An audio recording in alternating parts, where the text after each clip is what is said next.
The news কাউন্টার.এ আপনাদের সকলকে আরও একবার স্বাগত। পরিস্থিতি যা দাঁড়াচ্ছে তাতে মনে হচ্ছে অবশেষে শাসক দল তৃণমূল কংগ্রেসের মুষল পর্বের খুব বেশি দেরি নেই। একটা শাসক রাজনৈতিক দল যখন ভেতরে এবং বাইরে চাপের মুখে পড়ে তখন তার পলিটিক্যাল কোহেশন এবং মতাদর্শগত দৃঢ়তা যদি সত্যি সত্যি সুকঠোর না হয় তাহলে পারে মুষল পর্ব শুরু হওয়া কেবলমাত্র সময়ের অপেক্ষা থাকে। আপনারা ইতিমধ্যে সকলেই জেনে গিয়েছেন তৃণমূল কংগ্রেসের প্রবীণ এবং নবীন সাংসদেরা তারা প্রকাশ্যে কলহে লিপ্ত হয়েছে। পরিস্থিতি এমন দাঁড়িয়েছে যে তৃণমূল কংগ্রেসের তুখোর মহিলা সাংসদ মহুয়া মৈত্র আইনজীবী এবং লোকসভায় শাসক দলের রাজ্যের শাসক দলের বরিষ্ঠ নেতা তথা মুখ্য সচেতক কল্যাণ বন্দ্যোপাধ্যায়ের বিরুদ্ধে পার্লামেন্টারি পুলিশ স্টেশনে অভিযোগ দায়ের করতে যাচ্ছিলেন। দলের অন্যান্য সতীর্থ সাংসদেরা তাকে কোনো ক্রমে নিরস্ত করেছে। উল্টো দিকে কল্যাণ বন্দ্যোপাধ্যায় খোলাখুলি মহুয়া মৈত্রকে একজন অসভ্য মহিলা কোট আনকোট বলে চিহ্নিত করেছেন এবং বলেছেন তিনি সবার সঙ্গে সমঝোতায় রাজি আছেন, কিন্তু মহুয়া মৈত্রের সঙ্গে নৈব চ। মহুয়া মৈত্র হয়ে দুজন ব্যাট করতে নেমেছিলেন, একজন প্রবীণ সাংসদ সৌগত রায়, অন্যজন কীর্তি আজাদ, দুর্গাপুরের সাংসদ। কীর্তি আজাদের সঙ্গে কল্যাণ বন্দ্যোপাধ্যায়ের যে সুমধুর চ্যাট হয়েছে হোয়াটসঅ্যাপ গ্রুপে, তৃণমূল সাংসদদের হোয়াটসঅ্যাপ গ্রুপে, সেটাও পাবলিক হয়ে গেছে এবং পাবলিক করেছেন কে না বিজেপির অমিত মালব্য। আর সৌগত রায় কল্যাণ ব্যানার্জিকে তার বর্ষিয়ান সাংসদ পদের জায়গা থেকে কিঞ্চিত জ্ঞান দিতে গিয়েছিলেন, তার উত্তরে কল্যাণ বন্দ্যোপাধ্যায় তাকে প্রকাশ্যে নারদার চোর হিসেবে চিহ্নিত করেছেন। সুতরাং বুঝতেই পারছেন যে আমি কেন বলছি তৃণমূল কংগ্রেসের মুষল পর্ব সমাসন্ন কিনা। এটা অনেক রাজনৈতিক কৌতূহলীর মতো আমারও একটা বড় কৌতূহল, কিন্তু আমার কাছে এই সমস্ত উপরতলার যে কলহ তার থেকেও বেশি গুরুত্বপূর্ণ লেগেছে অন্যান্য কিছু ইঙ্গিত। দুদিন আগে আক্ষরিক অর্থে 2-3 দিন আগে রাজারহাটে তৃণমূল কংগ্রেসের দুটি বিবদমান গোষ্ঠী, তাপসের গোষ্ঠী এবং সব্যসাচীর গোষ্ঠী, যাদের মধ্যে একজন সিপিআইএম থেকে তৃণমূল কংগ্রেসে এসেছেন, অন্যজন সব্যসাচী যিনি তৃণমূল এবং বিজেপির মধ্যে ঘোরাফেরা করেন, এই দুটি চরিত্রের মারপিট প্রকাশ্য রাস্তায় নেমে এসেছে এবং তাতে বোমা, বন্দুক, গুলি সবই ব্যবহৃত হয়েছে, সেটাও প্রকাশ্যে খুললাম খুল্লা। গত পরশুদিন সিঁথিতে তৃণমূল কংগ্রেসের দুটি গোষ্ঠী 2 নম্বর ওয়ার্ডে একটি পুরসভার সরকারি অনুষ্ঠানকে ঘিরে, যেখানে মেয়র এবং ডেপুটি মেয়র নিজে উপস্থিত ছিলেন, তাদের মারপিট এমন পর্যায়ে পৌঁছেছে যে ডেপুটি মেয়রকে নিজে হস্তক্ষেপ করতে যেতে হয় যাতে সংঘর্ষটা আর না বাড়ে, এবং আর একজন মেয়র পরিষদ সদস্য তারক, তিনি সেই মারপিট থামাতে গিয়ে নিজেই ধাক্কা খেয়ে গিয়েছেন। ওখানে বিতর্কিত চরিত্র শান্তনু সেনের স্ত্রী কাকলি এবং 1 নম্বর ওয়ার্ডের যিনি তৃণমূল কাউন্সিলর রয়েছেন তাদের অনুগামীদের মধ্যে বিবাদ এবং বিসংবাদ প্রকাশ্য রাস্তায় এসেছে। এইটা যে কেবলমাত্র রাজারহাট বা সিঁথির ছবি তা না, এই ঘটনাটা যেহেতু শহরে বা শহরের উপকণ্ঠে ঘটেছে সেই জন্য সংবাদ মাধ্যমে বেশি আলোচিত। কার্যত গোটা রাজ্য জুড়েই জেলায় জেলায় তৃণমূলের গোষ্ঠীদ্বন্দ্ব একটা বিস্ফোরক অবস্থায় এসে পৌঁছেছে। আর মনে রাখবেন যে 26-এ বিধানসভা নির্বাচন, এই নির্বাচনে টিকিট কারা পাবে এবং কারা পাবে না, কোন দাদা বা দিদির অনুগামীদের তালিকায় নাম থাকবে বা কাটা যাবে, এই টেনশন এখন গোটা রাজ্য জুড়ে ছড়িয়ে পড়েছে। কারণ মোটামুটি সবাই ধরে নিয়েছেন বিধায়ক পদে শাসক দলের টিকিট পাওয়া মানে একটা স্বর্ণভাণ্ডারের খোঁজ পাওয়া, এবং তার জন্য কে কতদূর যেতে পারেন সেটা তৃণমূল কংগ্রেসের আর একজন হেভিওয়েট নেতা, প্রাক্তন মন্ত্রী, অধুনা কেবলমাত্র বিধায়ক মদন মিত্র, তিনিও সংবাদ মাধ্যমে ইন্টারভিউ দিতে গিয়ে খোলাখুলি বলে দিয়েছেন যে এত কোটি টাকা দিলে বা এত লক্ষ টাকা দিলে বিধায়ক পদের টিকিট, এত কোটি টাকা দিলে মন্ত্রী পদের টিকিট, তিনি রীতিমতো একটা হোটেলের রেট চার্ট শোনানোর মতো শুনিয়ে দিয়েছেন। পাশাপাশি আর একটা বড় ঘটনা ঘটেছে যে অনেকে যারা একটু বেশি দূরদর্শী বা এগিয়ে ভাবতেন, তারা ধরেই নিয়েছিলেন যে মমতা বন্দ্যোপাধ্যায়ের হাত থেকে অভিষেক বন্দ্যোপাধ্যায়ের হাতে এই ক্ষমতা হস্তান্তরিত হওয়ার লগ্ন প্রায় সমাসন্ন, এবং স্বাভাবিকভাবেই অনেকে দিদিকে ছেড়ে অভিষেক বন্দ্যোপাধ্যায়ের শিবিরে ড্রাইভ মেরেছিলেন। কিন্তু গত কিছুদিনের ঘটনাবলীর থেকে তারা যখন দ্রুত রিয়ালাইজ করেন যে না, এত দ্রুত এই মুহূর্তে ক্ষমতা হস্তান্তরটা হচ্ছে না, এবং বাস্তব আমি যতদূর খবর রাখি এইটা 2026-এর টিকিট বিলি করবার ক্ষেত্রে মূল যে নিয়ন্ত্রক মমতা বন্দ্যোপাধ্যায় নিজে থাকছেন। এখন এর ইমিডিয়েট ফল আউট যেটা হয়, যারা অভিষেক বন্দ্যোপাধ্যায়ের একদম অনুগত হনুমান হিসেবে নিজেদের পরিচিত দিচ্ছিলেন, তারা এখন দেখছি অভিষেক বন্দ্যোপাধ্যায়ের নাম পর্যন্ত মুখে আনছেন না। এটা অনেক রাজনৈতিক পর্যবেক্ষকই খেয়াল করেছেন। জেলায় জেলায় যারা অভিষেক বন্দ্যোপাধ্যায়ের হয়ে দুর্গ সামলাচ্ছিলেন এবং সাজাচ্ছিলেন, লাইক কাজল শেখ অফ বীরভূম, তারাও এই মুহূর্তে শঙ্কিত শেষ পর্যন্ত তারা কতজনকে টিকিট দিতে পারবেন বা পারবেন না।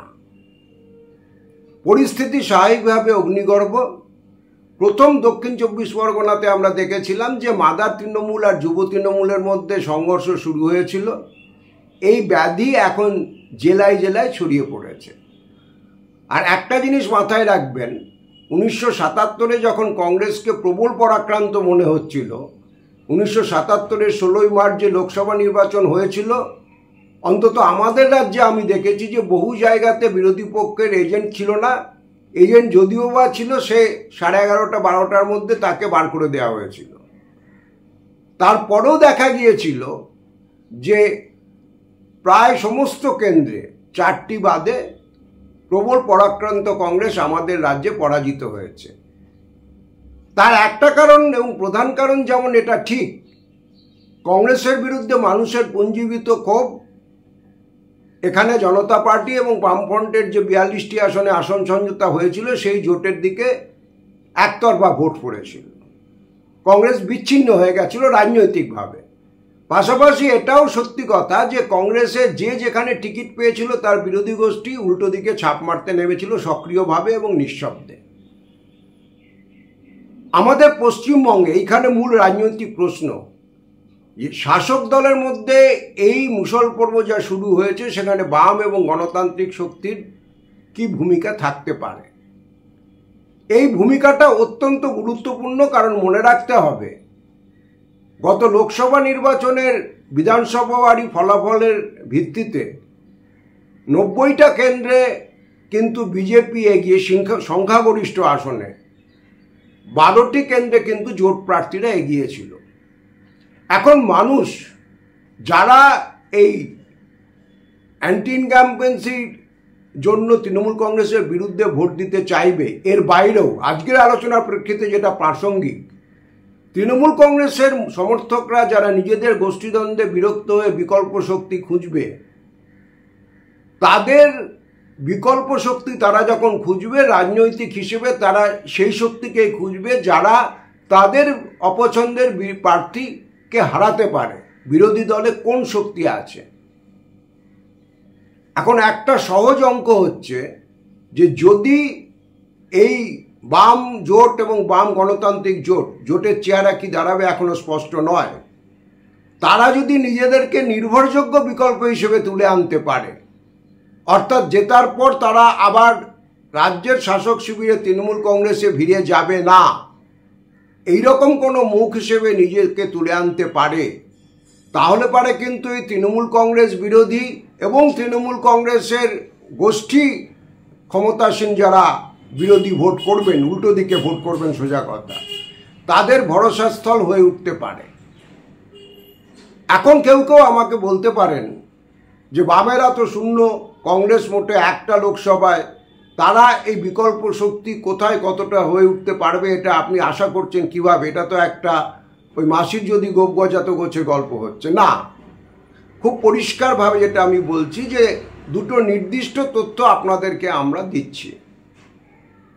12টা বিধানসভা কেন্দ্রে যেখানে বিজেপির বাইরে জোট প্রার্থীরা এগিয়েছিল, 12টাতে এগিয়েছিল জোট প্রার্থীরা, 90টাতে বিজেপি, অর্থাৎ মোট 102 কেন্দ্রে এগিয়েছিল। এর বাইরে কিন্তু 18টা বিধানসভা কেন্দ্র আছে যেখানে কিন্তু জোট প্রার্থীরা দ্বিতীয় হয়েছিল, অন্য কোনো শক্তি নয়।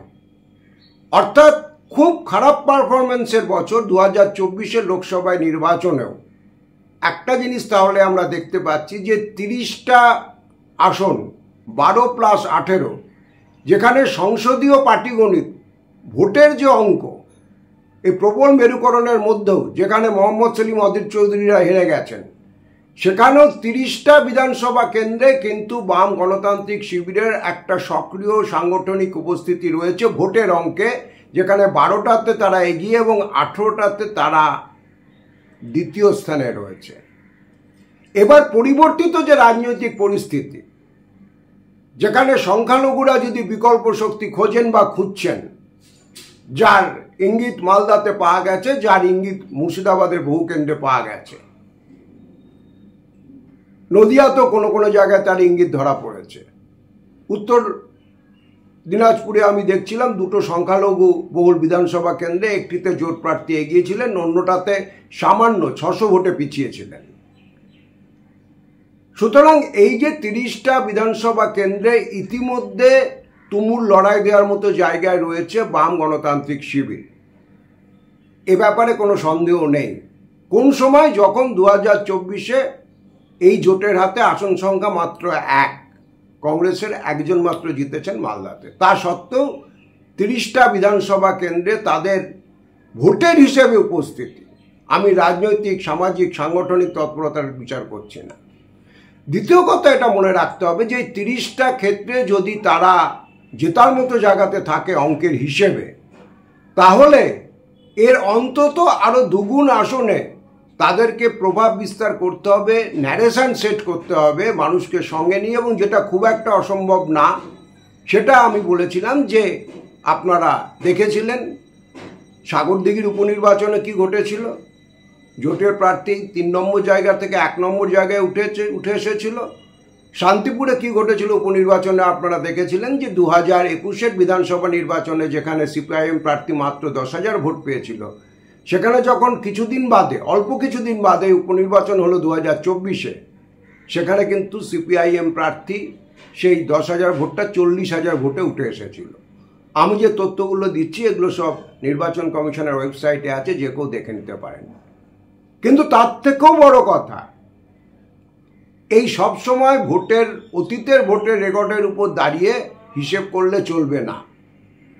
মানুষের ভোট যারা মনে করছেন যে সেট হয়ে আছে, এটা আমাদের যারা হিসেব নিকেশ করেন তাদের একটা প্রবণতা, সেটা ভুল। এইটা ভুল, তার প্রমাণ হিসেবে আমি যেটা আপনাদেরকে বললাম যে 2021-এর বিধানসভা তার কয়েক মাস বা 2-1 বছরের মাথায় উপনির্বাচন হচ্ছে, সেখানে দেখা যাচ্ছে প্রবণতা উল্টো। 2021-এর বিধানসভা নির্বাচনে আপনারা দেখেছেন মালদাহ থেকে এবং গোটা রাজ্য থেকেই সিপিএম কংগ্রেস প্রার্থীদের খালি হাতে ফিরতে হয়েছে। আর 2024-এর লোকসভা নির্বাচন দেখুন, বিধানসভার একটা সেগমেন্টও শাসক দল তৃণমূল কংগ্রেস এগিয়ে নেই। 12টার মধ্যে 6টায় জোট এগিয়েছিল, 6টায় বিজেপি এগিয়েছিল। অর্থাৎ যারা মনে করছেন যে মানুষের ভোট দেওয়ার প্যাটার্ন নির্ধারিত হয়ে গেছে, ওই লক্ষ্মীর ভাণ্ডার, আর সবুজ সাথী সাইকেল, কন্যাশ্রী, সুতরাং সবাই ভোট রাজ্যের শাসক দলকে দেবে, এই ন্যারেশন যারা সেট করছেন তারা হয় সচেতনভাবে শাসক দলের হয়ে ওকালতি করতে নেমেছেন, আর না হলে হতাশ রাজনৈতিক শিবির বা অদৃষ্টবাদী। আচ্ছা বলুন তো, সবাই যদি লক্ষ্মীর ভাণ্ডার, কন্যাশ্রী নিয়ে শাসক দলকে ভোট দিয়ে দিত, তাহলে 102টো বিধানসভা কেন্দ্রে কি করে বিরোধীরা এগিয়ে থাকলো? এবং শুধু 102টো বিধানসভা কেন্দ্রে এগিয়ে থেকেছে তাই নয়, হিসেব যেটা সেটা হচ্ছে আরও 19টা বিধানসভা কেন্দ্র আছে যেখানে তৃণমূল কংগ্রেসের জয়ের ব্যবধান হয় জোট অথবা বিজেপির থেকে, অধিকাংশটাই বিজেপির থেকে, স্বাভাবিক সেটা। 19টা বিধানসভা কেন্দ্র আরও, অর্থাৎ 102 এর বাইরে, যেখানে তৃণমূল কংগ্রেস শাসক দল আমাদের রাজ্যের যারা, তাদের প্রার্থীরা জিতেছেন বা এগিয়ে থেকেছেন 5000 বা তারও কম মার্জিনে।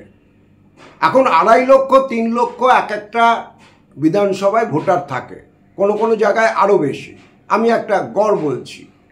এখন 2.5 লক্ষ 3 লক্ষ ভোটার যেখানে, সেখানে 5000 ভোটের ব্যবধান, অর্থাৎ 2500-এর ভোট টপকে দিতে পারলে, এদিক থেকে ওদিকে আনতে পারলে সেই বিধানসভা কেন্দ্রের ভাগ্য বদলে যায়। তাহলে কি দাঁড়ালো? অর্থাৎ 102টো বিধানসভা কেন্দ্রে বিরোধীরা এগিয়ে রয়েছে। 19টা বিধানসভা কেন্দ্র এরকম রয়েছে যেখানে শাসক দল, রাজ্যের শাসক দল জয়লাভ করেছেন লোকসভা নির্বাচনের হিসেবে মাত্র 5000 বা তারও কম ভোটের ব্যবধানে। 600 ভোটে জিতেছেন, 1000 ভোটে এগিয়ে আছেন, 1200 ভোটে এগিয়ে আছেন, 900 ভোটে এগিয়ে আছেন। এই 19টার মধ্যে এরকম কেন্দ্র রয়েছে। তাহলে এই 19টা কেন্দ্রের ফলাফল বদলানো খুব কঠিন ব্যাপার কিছু নয়। সুতরাং সব মিলিয়ে যেটা আমরা এই মুহূর্তে বলতে পারি, 148 যেখানে ম্যাজিক ফিগার, সেখানে 2024-এর লোকসভার যে হিসেব বিধানসভা অনুযায়ী, সেখানে 121টা কেন্দ্রে বিধানসভার বিরোধীরা তুমুলভাবে একটা লড়াই দেওয়ার জায়গায় রয়েছেন। তারপরে সাম্প্রতিক যা যা ঘটনা ঘটছে এবং রাজ্যের শাসক দলের যে মুষল পর্ব, আমি আবারও বলছি, উপরের তলায় মহুয়া মৈত্র, কল্যাণ বন্দ্যোপাধ্যায়, সৌগত রায়, কীর্তি আজাদরা কি ঝগড়া করলেন বা করলেন না, আমার কাছে অন্তত গ্রাউন্ডে যে জায়গায় জায়গায় আজকে স্মৃতি, কালকে রাজারহাট, পরশু বীরভূম যা যা ঘটনা ঘটছে, এই ঘটনাটার, এই মুষল পর্বের গুরুত্ব অনেক বেশি। এবং বিধানসভা নির্বাচন যত এগিয়ে আসবে, রাজ্যের শাসক দলের এই মুষল পর্বের যে তীব্রতা সেটা আরও বাড়বে। অতএব বাম এবং কংগ্রেস জোট, যারা গত 2024-এর লোকসভা নির্বাচনে 12টা বিধানসভা ক্ষেত্রে এগিয়েছিল এবং 19টা বিধানসভা কেন্দ্রে দ্বিতীয় স্থানে ছিল, যার মধ্যে ব্যবধান অনেক জায়গায় অল্প, সেই কেন্দ্রগুলোতে লড়াইয়ের গড়ে তোলার জায়গায় ইতিমধ্যেই পৌঁছে গিয়েছেন। কিন্তু এরপরও বিরাট দায়িত্ব থাকছে রাজ্য জুড়ে এই ন্যারেশন সেট করা, বিজেপি এবং তৃণমূলের মধ্যে এই বিধায়ক এবং নেতাদের ডেলি প্যাসেঞ্জারি বন্ধ করে, যারা সত্যি সত্যি তৃণমূল কংগ্রেসকে হারাতে চান, একটা বিকল্প শাসন দেখতে চান, তারা আমাদের পক্ষে ভোট দিন, এই কথাটা বামপন্থী কর্মীদের ভরসার সঙ্গে মানুষকে গিয়ে বলতে হবে। আগে নিজেদের সেটা বিশ্বাস করতে হবে এবং মানুষের মধ্যে সেই বিশ্বাস সঞ্চারিত করতে হবে। আর না হলে যদি কেবলমাত্র শাসক দলের সন্ত্রাস এবং ওই লক্ষ্মীশ্রী, রূপশ্রী, কন্যাশ্রী ইত্যাদির উপর দায় চাপিয়ে নিজেদের দায়িত্ব ঝেড়ে ফেলতে চান, সেটা আপনাদের ব্যক্তিগত মনোরথ, কিন্তু সেটা এক ধরনের রাজনৈতিক অদৃষ্টবাদ। কারণ ফিগার বলছে 102টো বিধানসভা ক্ষেত্রে 2024-এর লোকসভা নির্বাচনে রাজ্যের শাসক দল পিছিয়ে রয়েছে। 19টা বিধানসভা ক্ষেত্র এরকম রয়েছে যেখানে রাজ্যের শাসক দলের জয়ের ব্যবধান 5000 বা তার নিচে, আর 12টা কেন্দ্রে এগিয়ে থাকা ছাড়াও 18টা কেন্দ্রে জোট প্রার্থীরা দ্বিতীয় স্থানে ছিল তুমুল লড়াই দিয়ে। সুতরাং আমি আশা করি তৃণমূল কংগ্রেসের যে মুষল পর্ব চলছে এবং আগামী দিনে যেটা আরও তীব্র হতে চলেছে, তার প্রেক্ষিতে যারা বিকল্প শাসন খুঁজতে চান তারা সক্রিয়ভাবে মাঠে থাকবেন এবং এই হিসেবটা মাথায় রাখবেন। TheNewsCounter.s এখন এই পর্যন্ত। দেখা হবে পরবর্তী এপিসোডে। সকলে চেষ্টা করবেন ভালো থাকবেন।